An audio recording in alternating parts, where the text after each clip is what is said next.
most toxic relationships follow predictable patterns. These things are known and documented. These patterns are not so hidden that they cannot be seen. We have a scenario where a person whom you cannot lend money, you are giving them your very body. They say, me, I was ready to settle and I thought I found someone ready to settle. I don't want to waste the time.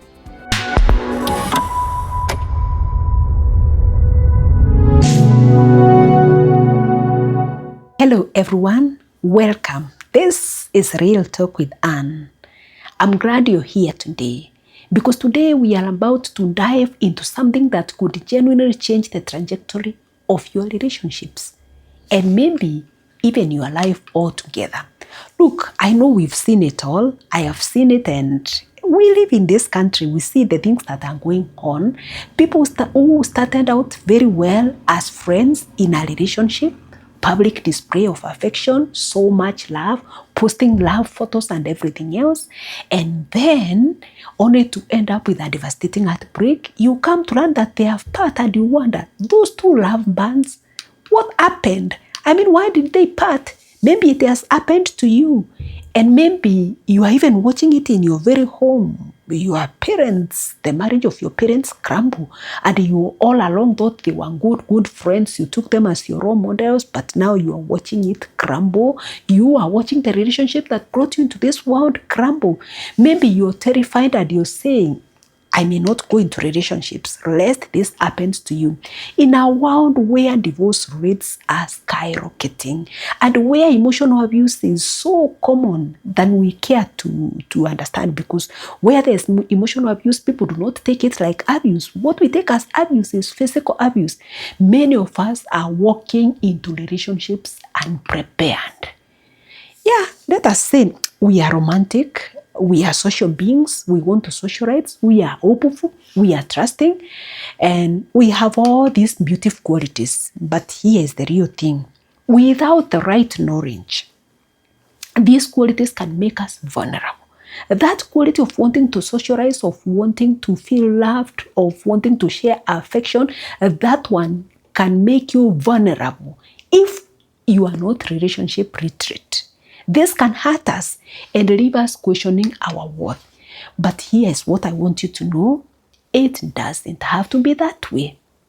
That heartbreak, the toxic cycles you see here and there, things do not have to be that way. That feeling that I can no longer trust anyone. I have been through it all. I am not going to love again. I'm withdrawing from the love arena, from the dating arena. I want to do it again. I have been so hurt.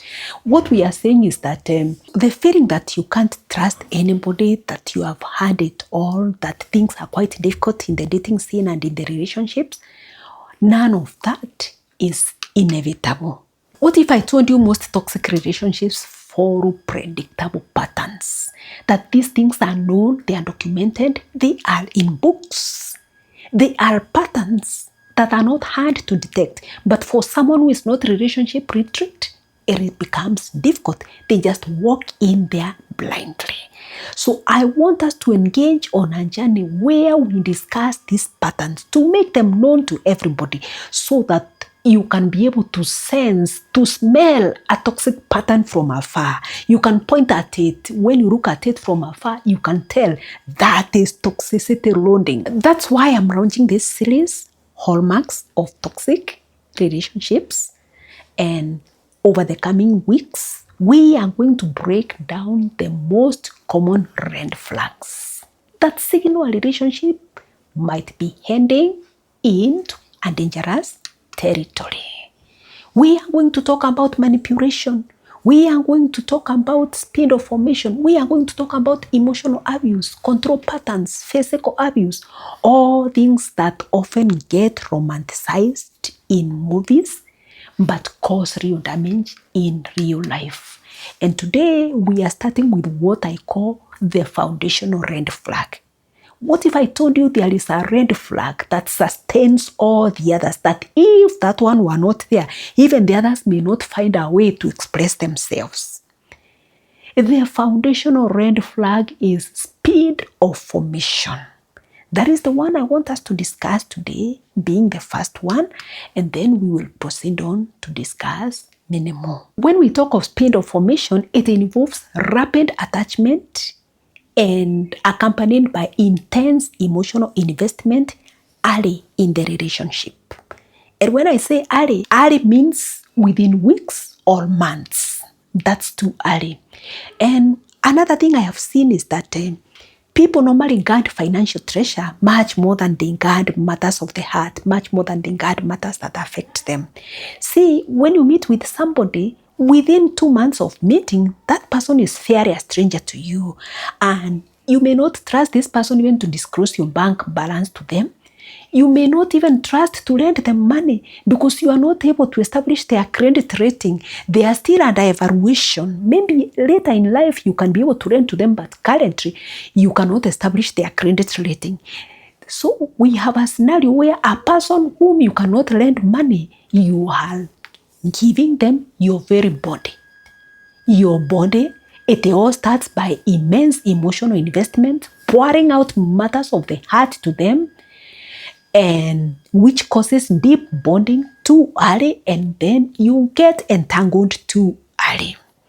So what we are saying is that you need to evaluate the character of the person, and it takes quite some time to evaluate the character of the person. Let us say that people normally wear masks, and when I talk of mask here, I mean people put on the best behavior when they're interacting with others. And this mask does not easily form. It takes some time for the mask to fall. It takes some time for you to see this character in various circumstances in life. You need to see them when they are disappointed, when they have failed their examinations. You need to see them when they are under stress, and all these different circumstances, how they deal with their mother, how they deal with their father. All these you need to see and be so as to be able to evaluate their character. And this cannot be done in weeks. It cannot be done in months. You would need even to establish the nickname they had at school. All this is due diligence, and due diligence cannot be done instantly. Though we live at a time when people believe in instant things, due diligence takes time. I have seen people team up immediately saying, for us it was love first sight, especially for students during admission in higher learning institutions. You find them in the admission queue. They start discussing a lot and talking very many things about the movies they watch, about their schools, their expectations, and all this. And they end up doing deep emotional investment, indulging in vulnerable talk. And by the time they are through with this queue, these people have formed a bond. In the evening, they continue discussing and discussing. Within 2 weeks, the same people are saying to one another, "Bae, don't you think we should get our own house and live out of the school compound?" That is why you find that hostels in the first semester are full, but immediately you get to the second semester, many have relocated out there because they have paired up. This is not only happening among students. Even out here, we have people who meet, and within a few weeks, one or the other person is pushing for long-term commitment, is pushing for us to move in together.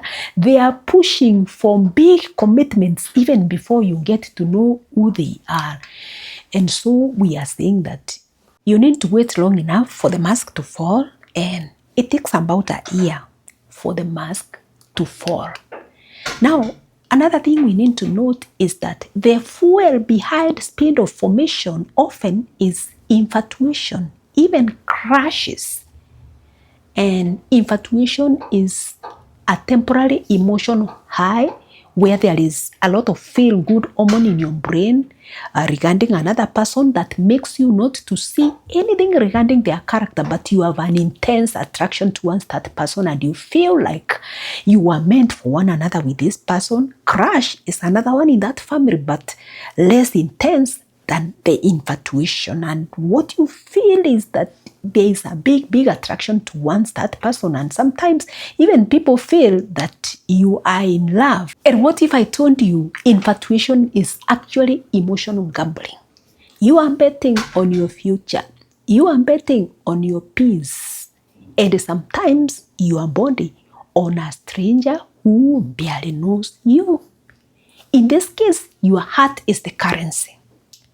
And often by the time you realize it, The currency is gone and you do not have the means to redeem this currency. Sometimes irreversible changes have taken place. You cannot reverse the situation. You gambled your life away.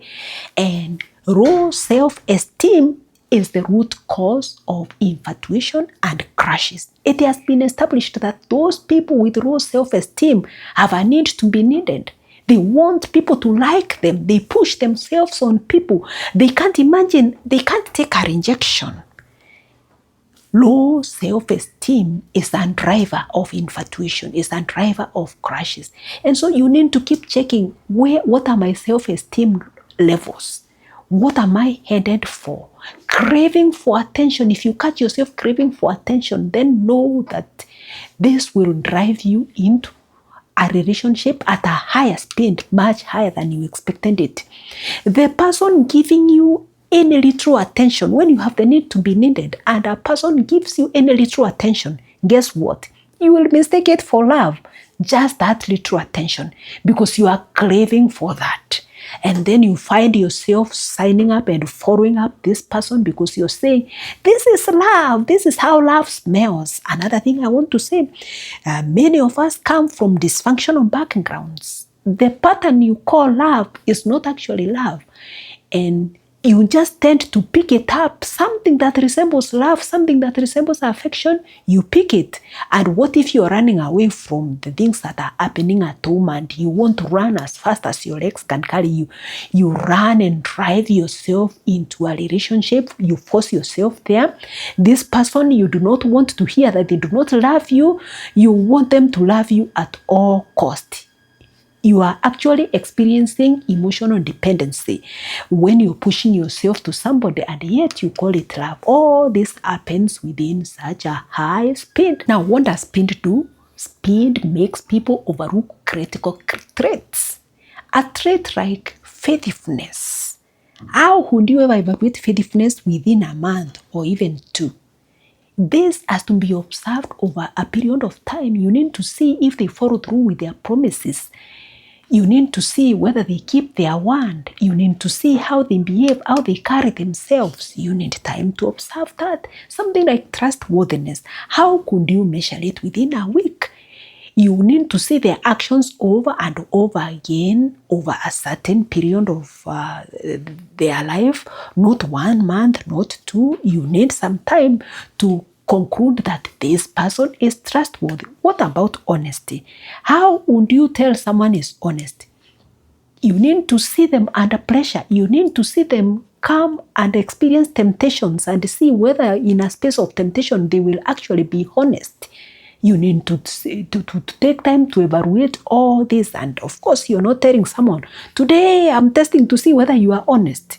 No, this is your own marking scheme. You need to take your time and evaluate the person on that.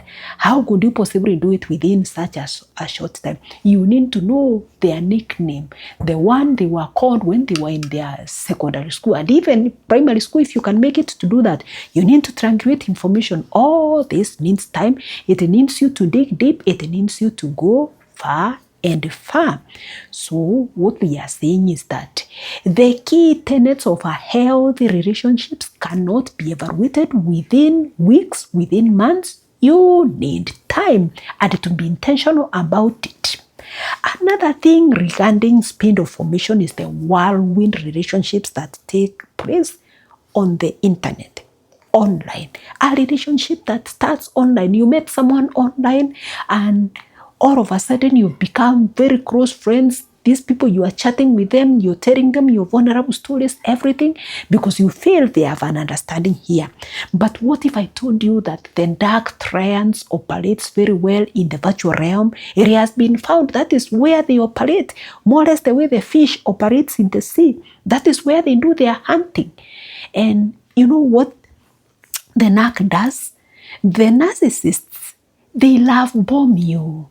They say very good things about you. They send you gifts. They send you flowers. And within such a short time, you're saying to yourself, I found the real person. But they want to push it to the next level before you get to know exactly who they are. What about the psychopath? They appear charming and friendly, but quickly shift to controlling behaviors once they have gained their trust. The psychopath is very friendly. After 1-2 days of meeting, they will sound very familiar, asking you deep personal questions. They are asking you things about your family background, about the difficult things that you have faced recently, things that you think are deeply personal and you should not be talking about them within such a short time, but they sound so familiar, so loving that you begin to say, I think we were meant for one another. I think he understands me. He is easy to get away with. She is loving. She is kind. But that is an adaptation for them to get their prey, because they need to get you early before you get to realize who they are. What about the Machiavelli? Oh my. These ones are fast in forming connections with calculated intentions. They don't just form a connection, they form a connection to their advantage. They want to connect with you because you come from the royal family, because you have riches in your family. They want to leverage the members in your family to make a stepping stone, even to get to the other, even to get political marriage. They are very calculated. They don't attach for nothing, and they attach with speed, because if they took their time, you would understand them for who they are. And when people are doing these things, I want you to know that we live in a digital world. You will see people posting things and even some phrases online. Some posts can tell you whether someone is in a rushed relationship or that they are getting lost, they are headed to the wrong direction. See posts like, we had a magical connection. It was love first sight. I think we were meant for one another. Our backgrounds are so familiar, are so similar, and so I think we just blast it off. I have never felt this way before. Ever since I met her, ever since I met him, I felt loved. We talked the whole day and we were practically inseparable. Even in the night, we continued conversing. When you hear such conversations, and if you catch yourself saying such things, do you need a prophet to tell you that you are overspending in this matter? When you hear yourself saying things like, we are moving very fast, but it feels natural. We are already planning our future together. This is barely after a month of meeting. We are already planning our future together. What if I told you the famous Solomon had a word for this? When you look at Proverbs chapter 19 and verse 2, this is what Solomon has to say. Desire without knowledge is not good. How much more will his feet miss the way? I leave you to digest it for yourself. What we are saying is that taking time allows relationships to develop on a solid foundation, trust, and sincerity. And so I would want to say to us, there are some obvious signs that you need to observe for yourself to know whether the relationship is on a speed note or whether it is progressing at a regular and advisable speed. If you note these three signs: 1, overwhelming intensity. If you notice overwhelming intensity, excessive calls, excessive talk, excessive gestures, affection in early stages, speed, be alert. Number 2, pressure for quick commitments. Within a month of meeting, someone is pushing for you to commit. They demand exclusivity within such a short time. They demand that you move in together within such a short time, or other significant steps, and they are not talking about the formalizing things. No, they don't talk about formalizing things. They don't believe in formalizing matters. They just say, let us do it our way. Speed, speed, speed. Be alert. Number 3, the other thing to look out for, it is resistance to taking things slow. When you sense that there is unusual speed, unhealthy speed that is happening, and you speak it out and you say, I think we are going too fast. We need to follow the procedures. We need to slow down. There are some things I need to think about these relationships. They do not want you to slow things down. They have vowed conversations about pacing out things. They use dismissive language towards your concerns about how it is moving quickly. I mean, they just dismiss it. They say, me, I was ready to settle and I thought I found someone ready to settle. I don't want to waste the time. And you know what that covers? That covers a multitude of things. So what we are saying is that when you note these three things, be on your feet. Run, run, run for your safety. Remember, we said speed of formation is the foundational hallmark of toxic relationships. Without a rushed relationship, many other patterns will not be observed. But this is the foundational pattern. So, if you are in a speedy relationship, whether it will crumble or not is not the question. The question is how loud the third of the fall will be. The question is how intense, how painful the casualties will be left when this relationship crumbles, because it might crumble very late in life when even children are involved, as we are seeing in many cases. So we need to be very careful, because when the foundation is shaky, the building cannot stand. It cannot stand. So let us start on a solid foundation, and let us not start at high speed.